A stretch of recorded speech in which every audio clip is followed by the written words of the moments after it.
নম্বর পারা। 9 নম্বর পারার শেষে সূরাতুল আনফাল শুরু হয়েছে। আনফাল নফল থেকে, যেটা অতিরিক্ত যেই মালটা মুসলমানরা গনিমতের মাল হিসেবে পায়, যুদ্ধের মাধ্যমে যদি পায় তো এটা গনিমতের মাল, যুদ্ধ ছাড়া যদি পায় তো এটাকে বলে মালের ফাই। উভয় মালের মালিক কি হবে, এটা আল্লাহ তাআলা এই 10 পারার শুরুতে বলতেছেন যে এটার 1/5 আল্লাহর জন্য, আল্লাহর রসুলের জন্য, সুবহানাল্লাহ। আর বাকি 4 মুজাহিদদের জন্য হবে। আল্লাহর জন্য মানে আল্লাহ তার মাল নেবেন না, আল্লাহটা বলা হয়েছে, আল্লাহ তাআলা বলছেন বরকতের জন্য। আসলে এটা পাবে নবী। আর 2 নম্বর, নবীর আত্মীয় স্বজন। নবীজি এই মালটা পাইয়া কি করতেন, নিজের স্ত্রীদেরকে বাৎসরিক খরচ দিতেন। এখান থেকে প্রতি বছর খরচ লাগে না, একসাথে দিয়ে দিতেন, যে পুরো বছরের খরচে যা লাগবে দিয়ে দিই। এখান থেকে আমাদের এই জিনিসটাও, আমি কথা শেষ করি। 2 নম্বর, নবীজি খরচ করতেন যে নবীজি অন্যান্য মুসলমানদের যে প্রয়োজন আছে, প্রয়োজনের সময় মাল থেকে খরচ করতেন, ঠিক আছে, 1 নম্বর। আর 2 নম্বর, নবীর আত্মীয় স্বজন, বিশেষ করে বনু হাশিম, বনু আব্দুল মুত্তালিব, এই 2 গোত্রের উপরে এই টাকাটা নবীজি খরচ করতেন। কতদিন? যতদিন নবীজি জীবিত ছিলেন। নবীজির যখন ইন্তেকাল হয়ে গেছে, তো তখন থেকে এই বিষয়টা বন্ধ হয়ে গেছে। এখন যেহেতু এই জিনিস নাই, জন্য পুরাটাই কে পাবে? মুজাহিদরা পাবে।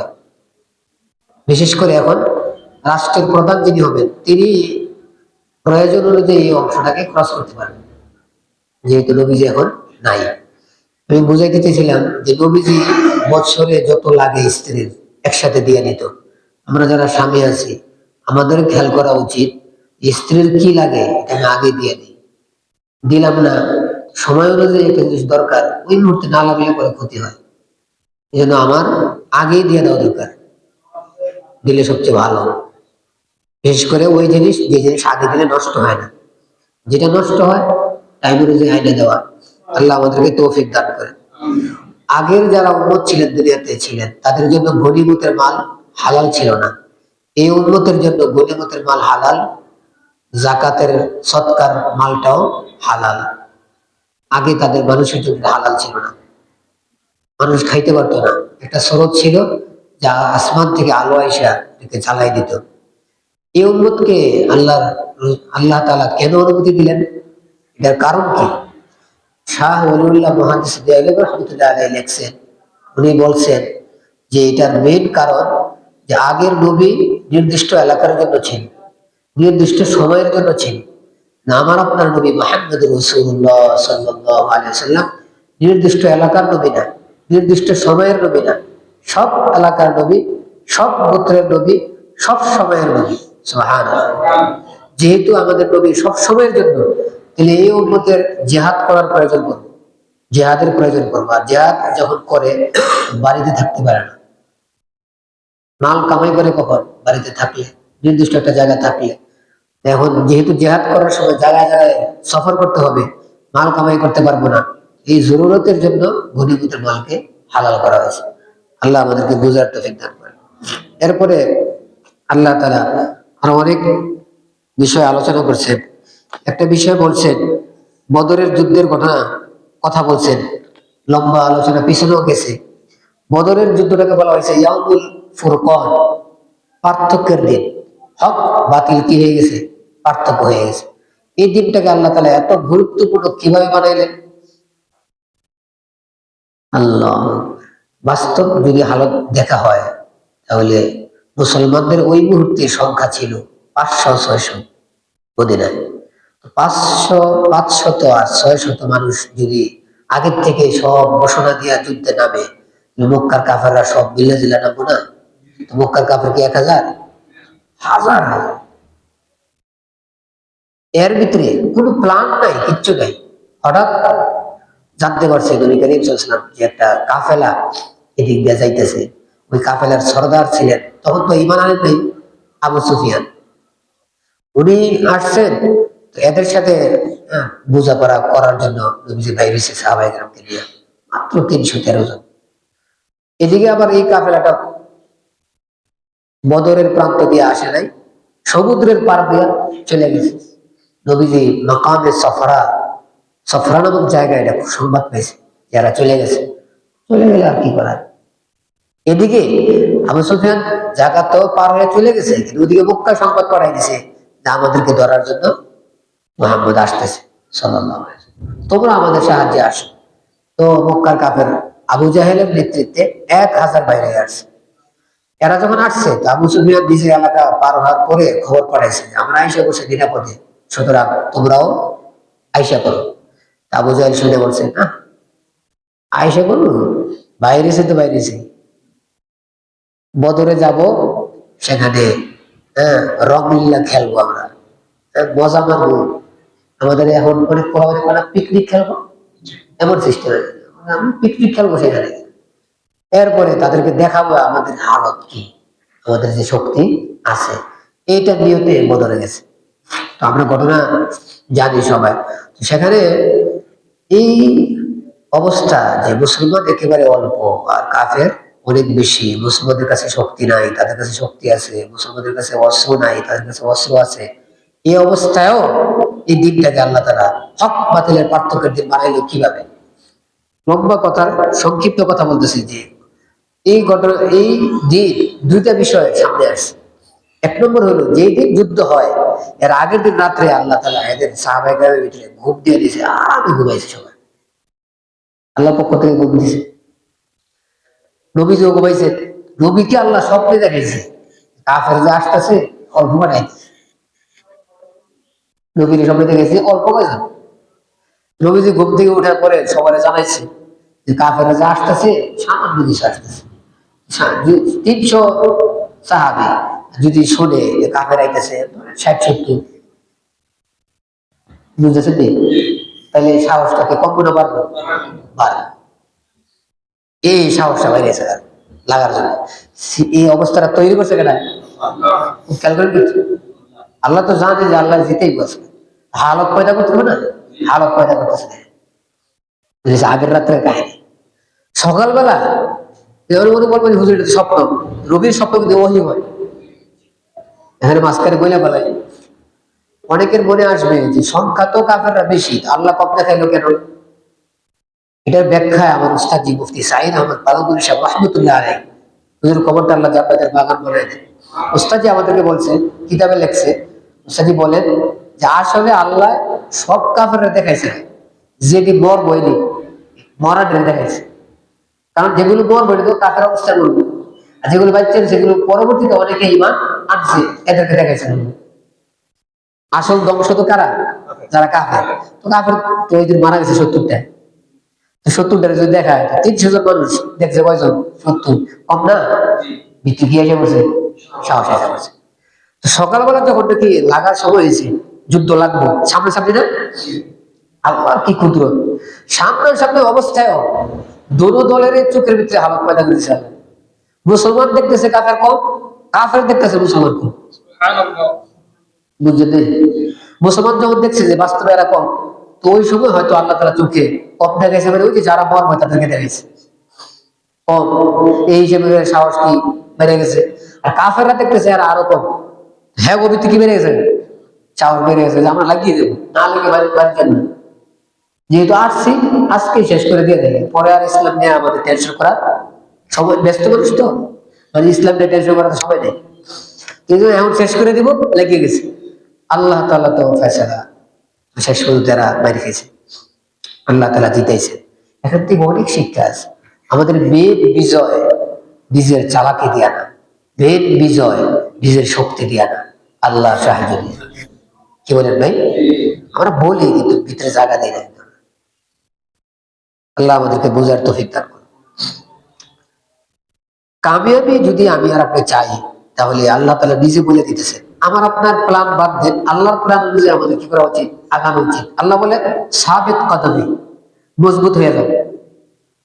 আমল করবো কি করবো না, জিহাদের ময়দানে যদি কায়েম হয়ে যাচ্ছে, যাবো কি যাবো না, এই দুদুল্য মানে দিয়ে কি হবে না, কামিয়াবি আসবে না। 2 নম্বর আল্লাহর স্মরণ করতে হবে, আল্লাহর জিকির। একটু অস্ত্র এসে পড়ছে হাতে, আমার আর ঠেকাই কি, যার হাতে অস্ত্র নিজের অস্ত্র দিয়ে নিজেও করতে পারে, তখন আর বেড়ে গেলে যায় থাকবো কই।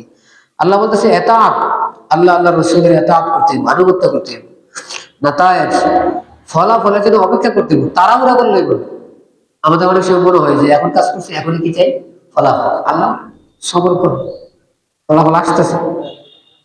এখান থেকে আরেকটা বিষয় আমরা একটু বুঝে নিই। সবসময় যে আমরা বিজয় হইয়া কাফের ঘরে মানে মাইনা ফেলাবো আর বর্তমানে ফেলাবো, বিষয়টা তেমন না।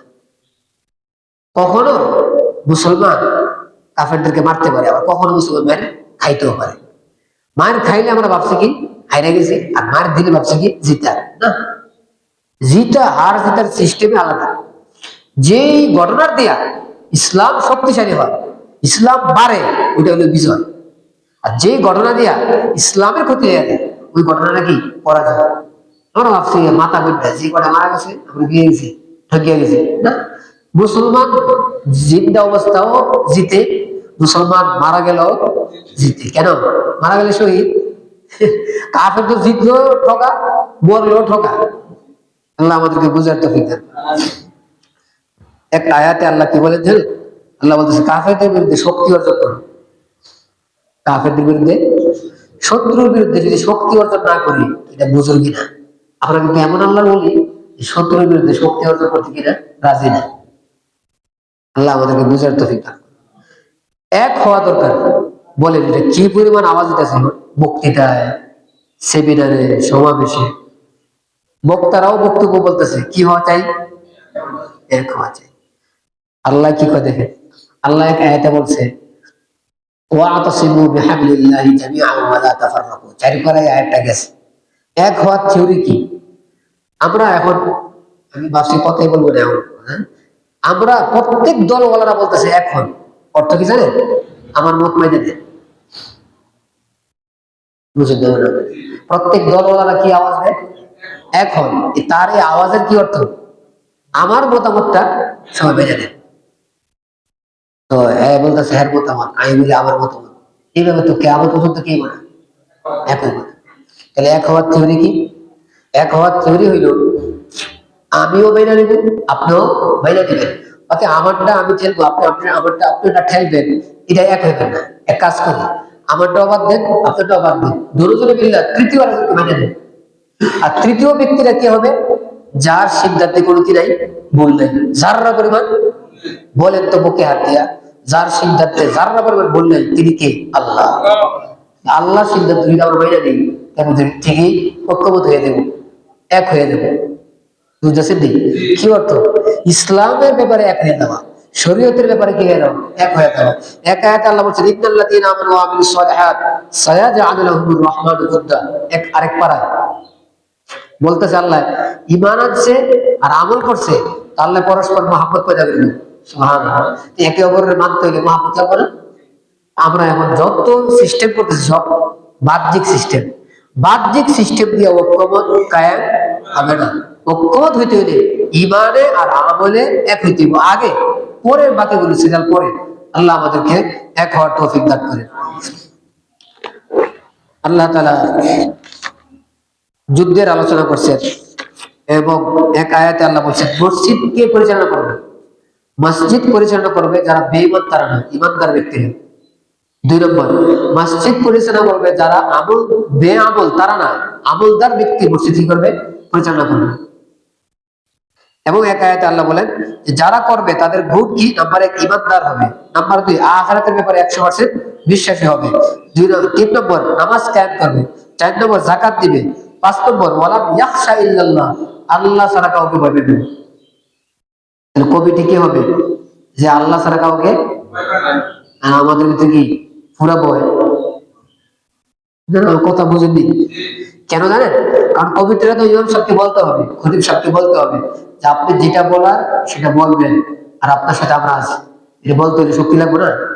এটা বলতে হলে তো কারো ভয় থাকতে পারবে না, ভয় থাকলে কথা বলতে পারবে না। এখন মার্সিক গুলিতে কি বলে?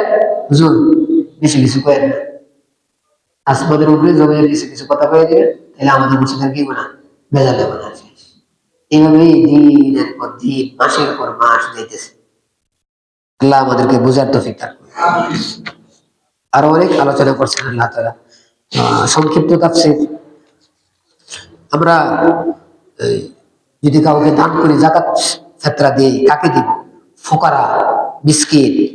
জাকাত ওঠানোর জন্য যারা দায়িত্বশীল সরকারের পক্ষ থেকে, এটা আগে ছিল। এবং এমন বেঈমান যাকে দিলে তার দ্বারা ইসলামের ফায়দা হবে, এবং গোলামকে আজাদ করার জন্য, ঋণগ্রস্ত ব্যক্তি ঋণ পরিশোধ করার জন্য তাকে দেওয়া যেতে পারে। আর আল্লাহর রাস্তায় মানে জিহাদে যারা আছে তাদেরকে দেওয়া যেতে পারে। আর মুসাফির ব্যক্তি তাকেও দেওয়া যেতে পারে।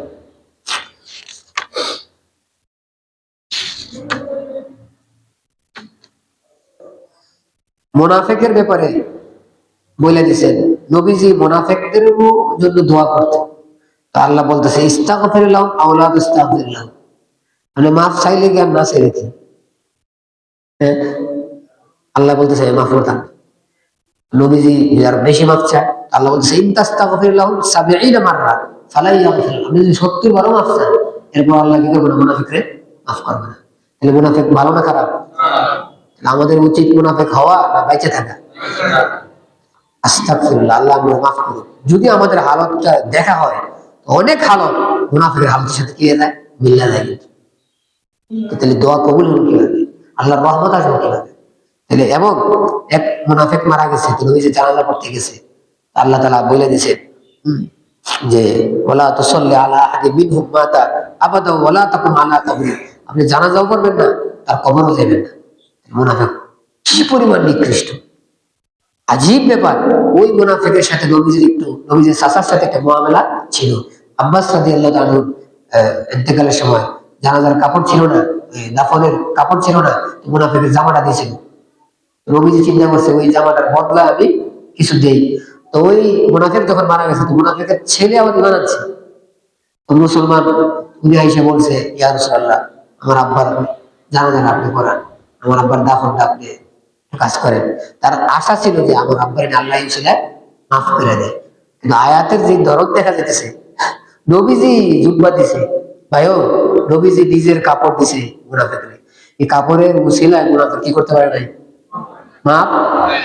খেয়াল করেন, নবীজির গায়ের সাথে স্পর্শ লাগছে যে কাপড়, ওই কাপড়টা যাকে দাফনের সময় দেওয়া হয়েছে তারাই আল্লাহ মাফ করে নাই।